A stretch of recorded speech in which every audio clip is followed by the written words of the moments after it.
असल्याने बाल रुग्णालयात दाखल केलेल्या 2 वर्षाच्या मुलास उपचारामध्ये निष्काळजीपणा दाखवल्याने त्याचा मृत्यू झाल्याची तक्रार पित्याने केल्याने 3 डॉक्टरांविरुद्ध सोमवारी रात्री फौजा चौडी पोलीस ठाण्यात गुन्हा नोंदला आहे।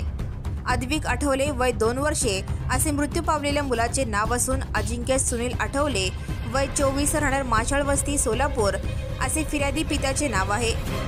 या प्रकरणी BNS 106-135 अन्वय डॉक्टर कुंदन चोपडे, डॉक्टर अंजली आवटे, डॉक्टर अभिजित कडले राहणार सोलापूर अशा तिघांविरुद्ध गुन्हा नोंदला आहे। फिर्यादीत म्हटले आहे की यातील फिर्यादी अजिंक्य यांचा 2 वर्षाचा मुलगा अद्विक याला तो आजारी असल्याने 8 जून 2025 रोजी सकाळी 8च्या सुमारास चिरायू बाल रुग्णालयात उपचारासाठी दाखल केले होते। रात्रीपर्यंत त्याच्यावर उपचार सुरू होते। डॉक्टरांनी हलगर्जीपणा केल्याने मुलाचा मृत्यू झाल्याचे फिर्यादीत नमूद केले आहे। 4 महिन्यानंतर फिर्याद नोंद होऊन गुन्हा दाखल झाला आहे। Subscribe now and press the bell icon. Never miss an